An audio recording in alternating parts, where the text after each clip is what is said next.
철학자 이코노미스트. 안 보이는 손 아시죠? 쉬운 거 주세요. 쉬운 거요? 네네. 어려운 거 되겠습니다. 그러면은 they never learn right in class. There's no like formal class, right? 조금 쉬운 대에 말씀하시는 거예요. 근데 그거에 비해서 전학 같은 경우에는 막상 그렇게 메인 그런 피겨는 아닌 것 같아요. 제 개인적인 생각으로는. 하이, 미국 애교 남녀의 존입니다. 안녕하세요. 미국 애교 남녀의 비입니다. 네, 오늘은 저희가 전학 에세이 컴피티션에 대해서 이야기를 좀 해볼 텐데요. 전학이라는 철학자에 대해서 설명을 해주실 예정이고요. 그리고 제가 전학 에세이 컴피티션에 대한 이제 전반적인 사항에 대해서 소개를 드리고, 그리고 이제 여러분들이 궁금해하셨을 만한 Q&A 3가지를 준비를 했는데요. 네, 질문을 많이 준비하셨네요. 네, 맞습니다. 네. 네, 그러면은 이제 저희 존께서 전학에 대해서 좀 소개를 해주시면 좋을 것 같습니다. 네, 감사합니다. 철학 학파 중에 이제 경험론이 있고 rationalism, 이성론 두 큰 학파가 있는데요. 그 중에 이제 경험론의 학파에 그 중에 한 이제 어떻게 보면 메인 멤버였는데요. 경험론 이제 학파에 따르면은 인간이 지식을 이제 습득을 할 때 갖고 태어나는 지식은 없고 경험을 통해서만 할 수 있다. 그러니까 인간이 이제 태어날 때 그 blank slate라고요. 텀인데 이제 하얀 백지 상태에서 이제 태어난다라고 그런 큰 철학 안에서 이제 이해하실 수 있을 것 같아요. 그래서 어떻게 보면 수학 같은 1 plus 1 equals 2 같은 경우에는 그런 경험이 없어도 저희가 알 수 있는 건데 크게는 모든 지식은 다 경험을 통해서 우리가 알 수 있다. 그쪽이 있고 두 번째로는 전학 같은 경우에는 또 정치적으로 굉장히 좀 활발하신 분 중에 한 명이에요. 정치 철학이죠. 그 인간이 갖고 태어나는 이제 natural right이라는 자연 이제 어떻게 보면 이제 권리죠. 그 중에 크게 이제 life, liberty, and property 이렇게 3가지가 있는데요. 인간이 기본적으로 가지고 태어날 때 살 수 있는 life, 살 수 있는 이제 권리, 그 다음에 이제 자유를 가질 수 있는 권리, 그 다음에 property, 그 다음에 이제 어떻게 보면 땅을 가질 수 있는 권리. 요 3개 혹시 비 요거 들어본 적 있어요? 어디서? 어디서 들어본 것 같죠? 이게? 들어본 것 같은데? 뭐 어디서 들어본 것 같아요? 어디일까요? 크게는 이게 그 미국 헌법에 그래서 토마스 제퍼슨 외에 그 총 이제 7명 파운딩 파더스께서 이제 그 Declaration of Independence를 이제 그 중에 한 문구로서 토마스 제퍼슨이 많이 정치적으로 봤을 때 이 미국 그 정치 미국 이게 이제 1776년에 이제 그런 7월 4일에 이제 미국 그 영국으로 독립을 했는데요. 그때 이제 독립 선언을 하고 뭐 헌법을 쓰고 그러는 과정에 이 전학 아이디어가 굉장히 이제 많이 미쳤다고 볼 수 있을 것 같아요. 그래서 어떻게 보면 미국의 그런 큰 뿌리를 형성하는데 많이 기여를 하는 사람 중에 한 명이죠. 이 부분은 많은 사람들이 잘 모르시는 것 같아요. 실제로 영국에 되게 thinkers, 철학자들이 굉장히 많았어요. 유명하신 되게 influential한 그런 thinkers랑 그다음에 철학자 economist. 안 보이는 손 아시죠? 애덤 스미스.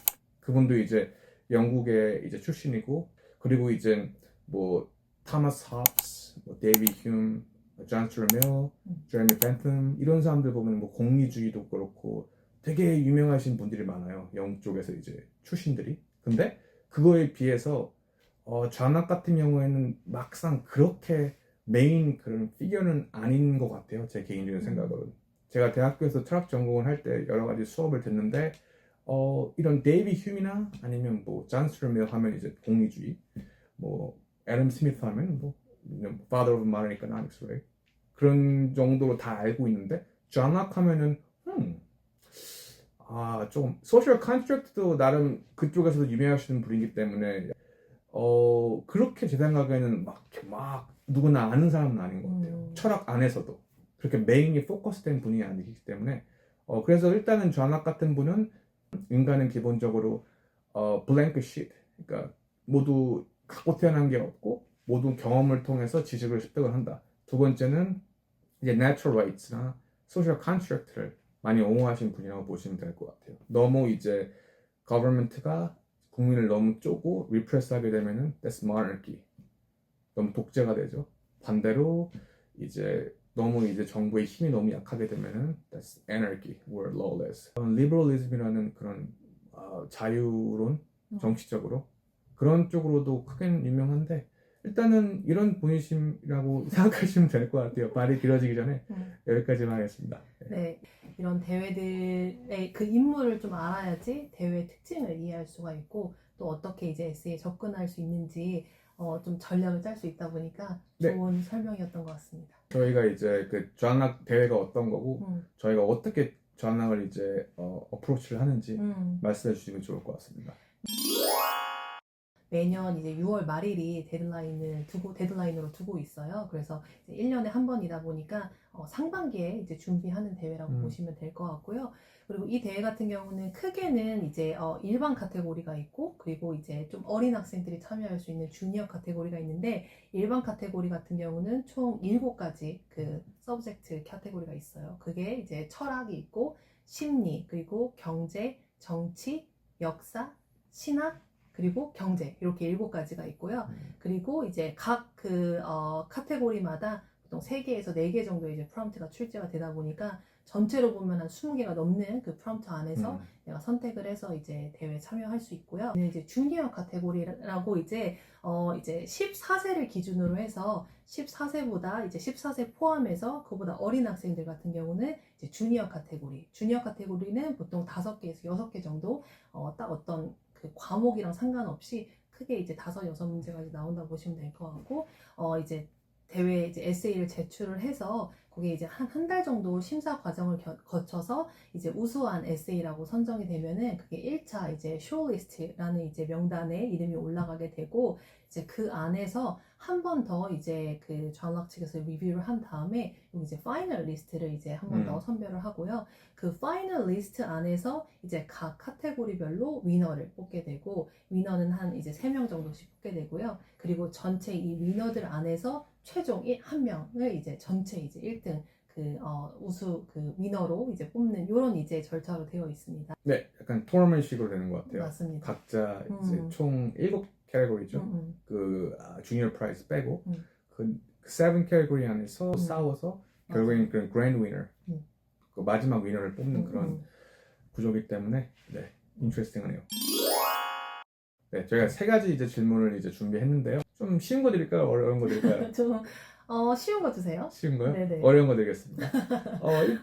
어떤 학생들한테 적합한 대회일까요? 그러니까 어떤 학생들, 어떤 스타일일 수도 있고, 뭐 그레이드 레벨일 수도 있고, 어떤 학생들이 하면 가장 이제 좋을까요? 이 대회 같은 경우는 학년으로 구분을 하진 않고 나이로 이제 15세부터 이제 18세까지 요 이제 학년들이 참여할 수 있는 카테고리와 그 밑에 학년들 같은 경우는 이제 14세 이하 학생들이 이제 참여할 수가 있는데 이 대회가 이제 주니어 카테고리라는 게 있다 보니까 네네. 보통 이제 대회하면 그래도 한 9학년 때부터 참여해야 되는 거 아닌가라고 이제 생각을 하실 수가 있는데 이 대회는 이렇게 조금 학년이 어린 학생들도 참여할 수 있는 기회가 있다 보니까 이 학생들이 만약에 내가 이제 보딩 스쿨을 준비를 한다든지 아니면은 조금 경쟁력 있는 어떤 썸머 캠프를 준비를 한다든지 뭐 세미나를 준비한다든지 이렇게 했을 때 이 대회에서 수상까지 가면은 이게 좋은 이력이 될 수 있다 보니까 주니어 좀 어린 학생들이 참여하기에 좀 전략을 짜기 좋은 부분이 하나가 있는데 보통 다른 대회들 같은 경우는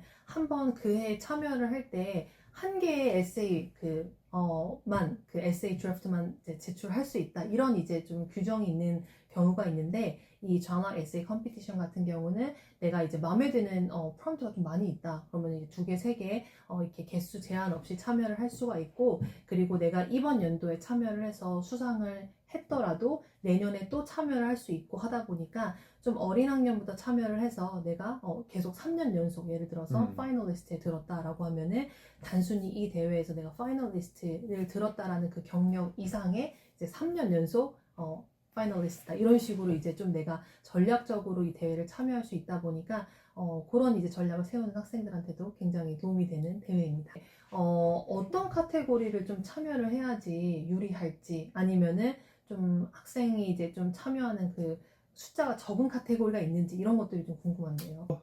조금 쉬운 대회 말씀하시는 거예요? 좀 그래도 아무래도 내가 이 대회를 참여한다라는 건 수상을 목적으로 하다 보니까 수상에 유리한 그런 카테고리가 있는지. 쉬운 거라. 기본적으로 다 자체가 이제 어렵기 때문에 총 7개 캐리고리 중에서 예전에는 이제 그 쇼리스트리가 아니고 쇼리스트 그 저희가 그 전학 측에서 공개했을 때 한 2, 3년 전만 해도 전학층에서 이제 그 학생들에게 그 이제 쇼리스트 된 학생들한테는 이제 그 리스트를 쫙 보내줬어요. 그래서 예전 같은 경우에는 historically 뭐 philosophy, history, and psychology가 좀 더 인기가 많았던 것 같아요. 그쪽으로 좀 더 많이 서미션을 받은 거죠. 그만큼 더 양적으로 많다 보니까 이제 쇼리스트 될 확률이 좀 적겠죠. 아무래도. 경쟁이 아무래도 몰리다 보니까. 그쵸. 매번 같은 캐리고리마다 같은 넘버의 그런 쇼리스트를 뽑는 건 아닌데 크게는 비슷하게끔 밸런스를 해야 되기 맞아. 때문에 저나 그 인스티튜트 측에서는 최대한 이제 양을 이제 많이 받은 그런 캐리고리가 있으면은 아무래도 조금 더 그 안에서 경쟁을 많이 이제 할 수밖에 없는 좀 구조인 것 같아요. 자연스럽게. 그래서 저희가 생각한 거는 theology, 그런 신학이랑 religion, 혹은 law. 왜냐면 하이스쿨 학생들한테 이제 법이라는 게 좀 생소할 수도 있고 맞아. 관심 있는 학생들도 어떻게 보면은 they never learn right in class. There's no like formal class, right? 그렇기 때문에 날라갔어요. 네, 그렇기 때문에 그거는 그랬는데 요즘은 추세가 그냥 저희가 크게는 알 수 있는 길도 없고 전학도 알려주지도 않고 저희가 그냥 저희 학생들 아니면 저희 간접적으로 이제 데이터를 통해서 본 결과 크게는 비슷비슷한 것 같아요. theology 하는 학생들도 굉장히 많아지고 맞아. 요새 law도 그렇고 어떻게 보면 economics도 그렇고 politics도 그렇고 그러다 보니까 크게는 저희가 그래서 학생들한테 이제 얘기하는 거는 그냥 너가 좋아하는 그냥 프롬프트에 있는 캐리고리를 해라. 아니면 프롬프트가 뭐 is there a life after death? 이런 조금 약간 theology 아니면 좀 철학적인 거면은 그 자체 프롬프트가 좋으면 그걸 하고 그게 만약에 history 아니면 politics 아니면 economics 안에 캐리고리에 있으면 우리가 그걸 좀 더 그쪽으로 frame, contextualize 하게 해주겠다. 좀 그런 식으로 접근을 하고 있습니다. 처음에 큰 판을 짜고 들어가는 게 아니고요. 그 안에 먼저 질문이 이제 보통 캐리고리당 3-4개 있는데 이제 그 각각 프롬프트를 고를 한 다음에 나 한 5개 정도 질문이 있어. 이게 interesting해, 오케이? 그러면 그 5개를 또 further narrow down 해가지고 한 3개로 만든 다음에 이제 그거를 이제 봤을 때 알고 봤더니 이 프롬프트가 history일 거였네. 알고 봤더니 이게 어떻게 보면 philosophy일 거였네. 그 다음에 하는 게 그게 약간 철학에서는 inductive reasoning이거든요. 처음에 사례를 가지고 크게 나가는 거거든요. 나무를 보고 숲을 보는 것처럼. 근데 만약에 너무 subject category를 먼저 보고 이제 질문을 들어가게 되면은 크게 숲을 보고 나무를 보는 건데 그럼 크게 선입견도 있고 이게 그 숲 때문에 나무를 제대로 볼 수가 없는 게 있어서요. 진짜 학생이 내가 좋아하는 게 어떤 건지 어떤 게 관심 있는지를 하려면은 그 subject category, history, politics 이렇게 7가지에서 접근하는 게 아니고요. 그거 없다는 가정하에 그냥 질문을 다 봤을 때 3 times 7 is 21. 총 21 question이 있잖아요. 그래서 그 21 prompt를 각각 보고 거기서 이제 시작을 하는 게 결국에는 학생이 좋아하는 학생이 좋아하고 그 패션을 해야지만 그게 궁극적으로 퀄리티적인 페이퍼가 되고 더 나아가서 좋은 결과까지 얻을 수 있는 것 같아요. 그러면 이제 3번째로 또 궁금한 벌써 3번째인가요? 사항이 있는데 네. 이 대회가 이제 그 정학이라는 철학자의 이름을 따서 만든 대회이기도 하고 지금 저 안에 설명을 들어보니까 좀 철학적인 그런 백그라운드를 많이 요구를 할 것 같은데 이렇게 하이스쿨 학생들 아니면 뭐 미들스쿨 학생들이 이렇게 철학에 대해서 배워본 경험이 많이 없을 것 같은데 이 대회를 준비를 하려면은 철학이라는 과목 이걸 좀 많이 알아야 되나요?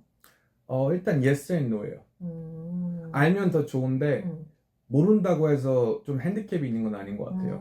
근데 알면 무조건 플러스인 것 같아요.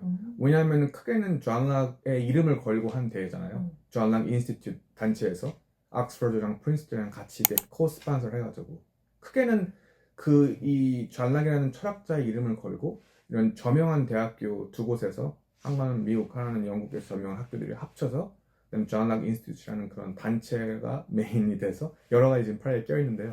그렇게 지금 하고 있을 만큼 총 7개 캐리고리가 있는 건 맞아요. 캐리고리가 많은데 그럼 히스토리는 토픽은 히스토리 페이퍼처럼 써야 돼요? 아니면 에코노믹스면은 뭐 경제 페이퍼처럼 써야 돼요? 아니면 politics는 뭐 politics 써야 돼요? 그렇게 누가 물어보거든요. 맞아. 근데 그럴 수 있어요. 근데 크게는 존락 에세이 같은 경우에는 캐리고리는 달라도 크게는 약간 철학적인 argumentative, 느낌이 나게 쓰셔야 돼요. 그 말은 크게는 argument가 있어야 돼요. Let's say you like a problem from economics category, right? And typically economics category는요, 그런 프롬프트 중에 넘버가 많이 있어요. 막 percentage, 막 10%, 막 GDP 같은 거. 근데 보통 경제 전공하신 분들은 알겠지만 저는 이제 경제를 전공하지 않고 철학을 전공했는데 제가 1학년 때 그런 prerequisite로 제가 경제 수업을 몇 개 들었고 나름 좋아했습니다. 네. 그래서 페이퍼를 많이는 안 주는데 약간 경제 페이퍼는 약간 리포트식이에요. 약간 프로포절 리포트식이기 때문에 전학에서 원하는 색깔이 전혀 아니에요. 어떻게 보면 history paper는 concrete review. 저희 이제 concrete review도 이제 학생을 도와주다 보면 concrete review는 진짜 뭐 8,000자, 만자 굉장히 긴 페이퍼예요. 그건 소스도 되게 많아야 되고 argument가 아니고 mainly analytical paper예요. 그 말은 무슨 말이냐면요. 전학은 어떤 프롬프트를 하든 어떤 subject category를 고르시든 주니어 프라이즈도 마찬가지고요. 무조건 페이퍼 큰 틀, 타입이랑 느낌은 argumentative, 철학적인 페이퍼가 돼야 돼요. 그 안에서 그런 토픽만 다른 거지 그런 틀, 종류, 글의 종류랑 글의 느낌은 같아야 돼요. 그렇기 때문에 철학을 이제 좀 공부하시거나 철학에 관심 있으신 분은 더 아마 플러스가 된다는 게 익숙하니까. 그렇지 않은 학생들은 익숙하지 않으니까. 그 차이가 있는데 크게는 철학적인 페이퍼를 쓰셔야 돼요. 전학을 준비하실 거면 어떤 식으로든. 그래야 이제 쓰시면서 굉장히 보람도 있으시고 좋은 결과까지 어테인할 수 있을 것 같아요. 네, 그럼 오늘 저희가 전학이라는 철학자에 대해서 배워보고 또 전학 에세이 컴피티션은 어떤 대회인지 그리고 여러분들이 궁금해 하셨을 만한 전학 에세이 대회의 이제 3가지 사항에 대해서 알아봤는데요. 오늘 내용이 이제 유익하셨길 바라겠으며 좋은 하루 보내세요. Alright, thank you, B. 감사합니다. Bye. 바이.